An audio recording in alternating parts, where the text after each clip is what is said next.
प्यारे बच्चों, 16 तारीख को साइंस कॉमर्स वाले बच्चे का हिंदी कोर विषय का एग्ज़ाम था, जिसका आंसर की आप लोगों को इस वीडियो के माध्यम से बताऊंगा। बहुत सारे बच्चे रिक्वेस्ट कर रहे थे, खास करके एक बच्चा ज़्यादा ही रिक्वेस्ट कर रहा था कि सर जल्दी से इसका आंसर बना दीजिए, आप ध्यान नहीं दे रहे हैं, आपका व्यू लग रहा है नहीं बढ़ रहा है, हम बढ़ाएंगे। तो वो सब कोई बात नहीं है, वैसा हमको क्वेश्चन ही नहीं मिल रहा था जिसके कारण हम नहीं बना पा रहे थे। तो जैसे ही क्वेश्चन मिला है तो वो भी क्या किया कि ऑब्जेक्टिव क्वेश्चन ही भेजा है, सब्जेक्टिव भेजा ही नहीं। तो ऑब्जेक्टिव का मैं बता देता हूँ और सब्जेक्टिव का जैसे ही हमको उपलब्ध होगा उसका भी मैं वीडियो बना दूंगा। देर न करते हुए आपसे रिक्वेस्ट है कि चैनल पर पहली बार है तो ज़रूर सब्सक्राइब कर ले और ज़रूरतमंदों को यह वीडियो ज़रूर शेयर करें। तो चलिए हम लोग आज कुछ नया सीखते हैं।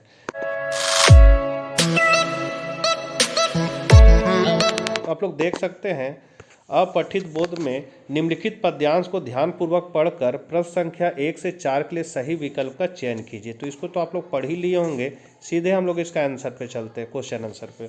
तो प्रस्तुत पंक्तियों में कवि रूढ़ियों को छोड़ने के लिए क्यों कह रहा है? तो क्यों कह रहा है? क्योंकि रूढ़ियाँ समय के बदलने पर विकास में बाधा पहुँचाती है। तो यहाँ पर पहला का पहला ऑप्शन हो जाएगा। दूसरा क्वेश्चन है आपका, कवि किस पंछी के समान चातुरी दिखाने को कहता है? तो यहाँ पर जो है कवि हंस के समान चातुरी दिखाने को कहता है। तीसरा नंबर क्वेश्चन है, मुख से ना होकर चित्त से देशानुरागी हो सदा कथन का आशय है। तो इस कथन का आशय क्या है कि हमें केवल देश प्रेम की बातें ही नहीं करनी चाहिए, हमें उनके लिए सार्थक प्रयास भी करना चाहिए और हमें कथनी और करनी में समानता रखने चाहिए। तीनों सही है, इसीलिए इसका चौथा जो ऑप्शन है ये सही है। चौथा नंबर क्वेश्चन है, हम दूसरों की पीड़ा को कैसे महसूस कर सकते हैं? तो हम दूसरों की पीड़ा को निज दुख से महसूस कर सकते हैं। जब तक अपने पर दुख नहीं पड़ेगा दूसरा का तकलीफ नहीं समझ में आता है। फिर है, निम्नलिखित गद्यांश को ध्यानपूर्वक पढ़कर प्रश्न संख्या 5 से 8 के लिए सही विकल्प का चयन कीजिए। तो इसको आप लोग पढ़ लिए होंगे, सीधे हम लोग इसका क्वेश्चन आंसर पे चलते हैं।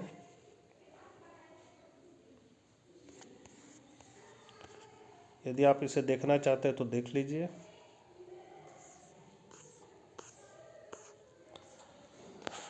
तो 5वां नंबर क्वेश्चन है, प्रस्तुत गद्यांश का उचित शीर्षक है। तो इसका उचित शीर्षक क्या हो जाएगा? तो यहाँ होगा हिंदी भाषा का महत्व। 6ठा नंबर क्वेश्चन है, सजीव भाषा से क्या तात्पर्य है? तो सजीव भाषा से आपका तात्पर्य है जिस भाषा में शब्द ग्रहण की शक्ति सहज है। 7वां नंबर क्वेश्चन है, हिंदी में नए शब्दों का आगमन क्यों उचित है? तो इसलिए उचित है क्योंकि शब्द भंडार समृद्ध होगा, अभिव्यक्ति में मदद मिलेगी, हिंदी सुगम सहज और सर्वग्राह्य बनेगी। तो सभी ऑप्शन इसमें सही है, तो इसलिए आपका चौथा हो जाएगा इनमें से सभी। 8वां नंबर क्वेश्चन है कि हमें अपनी हिंदी भाषा के लिए किस बात को ध्यान में रखना चाहिए? तो हमें किस बात के लिए ध्यान में रखना चाहिए? तो भाषा का स्वरूप नष्ट नहीं हो, भाषा में विकृति नहीं हो, हिंदी सदा हिंदी ही बनी रहे, और चौथा इनमें से सभी। तो आपका चौथा जो ऑप्शन होगा इनमें से सभी, ये करेक्ट है।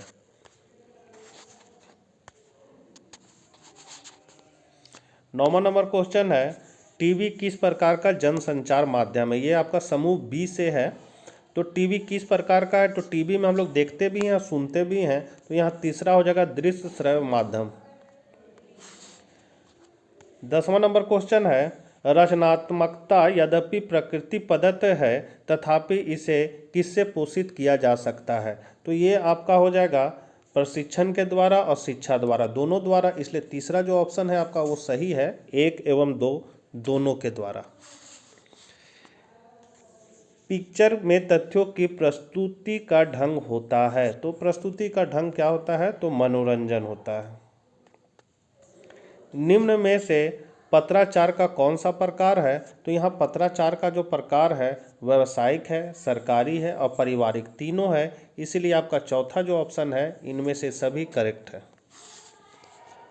मंत्री, प्रधानमंत्री, राष्ट्रपति द्वारा लिखी गई टिप्पणी को क्या कहते हैं?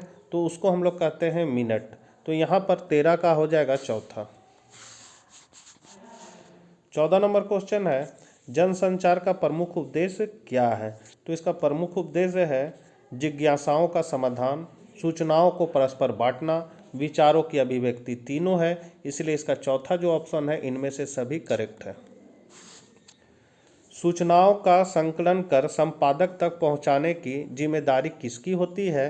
तो ये आपका होता है पत्रकार का।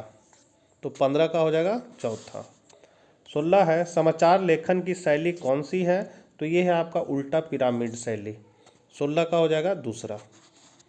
17 नंबर क्वेश्चन है, प्रत्यक्ष संवाद के बजाय किसी तकनीक या यांत्रिक माध्यम के द्वारा समाज के एक विशाल वर्ग से संवाद कायम करना कहलाता है, तो वो क्या कहलाता है?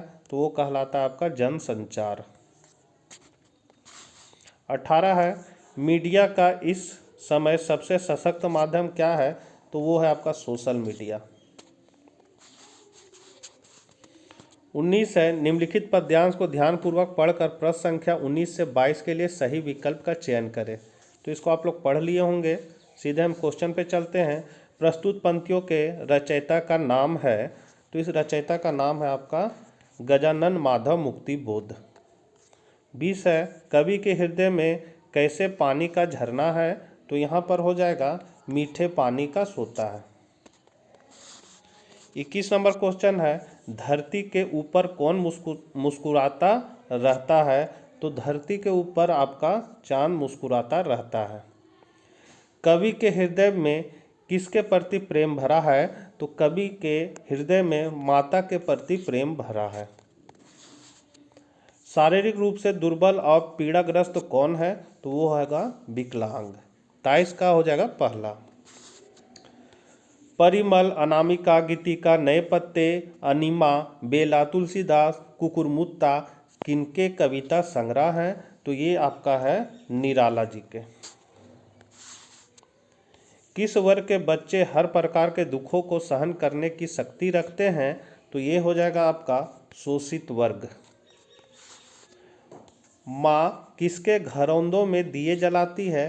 तो माँ बच्चों के घरौंदों में दिए जलाती है। तो 26 का हो जाएगा आपका दूसरा। 27 है, माँ बच्चे को किस प्रकार कपड़े पहनाती है?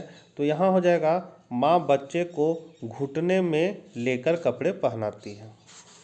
फिर है, गद्यांश को ध्यानपूर्वक पढ़कर प्रश्न संख्या 28 से 31 के लिए सही विकल्प का चयन करें। तो इसको आप लोग देख लिए होंगे। प्रस्तुत पंक्तियाँ किस पाठ से ली गई है? तो प्रस्तुत पंक्तियाँ जो है पहलवान की ढोलक से लिया गया। फिर है, रात्रि की विभीषिका को कौन चुनौती देती रहती है? तो यहाँ हो जाएगा आपका पहलवान की ढोलक। पहलवान कितनी देर तक ढोलक बजाता है? तो पहलवान संध्या से सुबह तक ढोलक बजाता है। 31 है, ढोलक की आवाज़ किसके भीतर संजीवनी शक्ति का संचार करती है? तो यहाँ हो जाएगा आपका गांव के लोगों का। निम्न में कौन सा कथन सत्य है? तो आपका जो पहला कथन है, जाति प्रथा भारत में बेरोजगारी का एक प्रमुख व प्रत्यक्ष कारण है, यह सही है। 33 है, पहलवान लुट्टन सिंह के कितने बेटे थे? तो पहलवान लुट्टन सिंह के 2 बेटे थे। लेखक किसके पूजा पाठ में सहयोग करता था? तो लेखक जो है वो आर्य समाज के पूजा पाठ में सहयोग करता था। पैसा खर्च करने का मुख्य स्थान क्या होता है? तो पैसा खर्च करने का मुख्य स्थान बाजार होता है। 36 है, महादेव वर्मा किस युग की कवित्री मानी जाती है? तो वो हो जाएगा छायावादी युग। यशोधर बाबू के बड़े लड़के का क्या नाम था? तो उनके बड़े लड़के का नाम था भूषण। जूझ कहानी के आधार पर बताइए कि लेखक के दादा किससे डरते थे? तो यहाँ हो जाएगा आपका राव साहब से।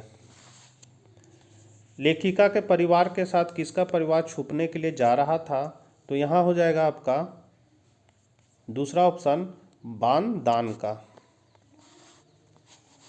और लास्ट क्वेश्चन है, लेखिका के अनुसार अगली सदी आने तक किसको सम्मान मिलेगा? तो यहाँ हो जाएगा औरतों को। तो 40 का हो जाएगा तीसरा। तो बच्चों पूरा क्वेश्चन नहीं हमको मिल पाया है। यदि आप लोग पास है और यदि आप मेरे व्हाट्सएप ग्रुप या टेलीग्राम ग्रुप से जुड़े हुए हैं तो पूरा क्वेश्चन को फ़ोटो खींच के भेजिए, तो मैं उसका सब्जेक्टिव का भी आंसर आप लोग को जल्द करा दूंगा। तो मिलते हैं नेक्स्ट वीडियो के साथ, तब तक आज्ञा दीजिए, बाय बाय।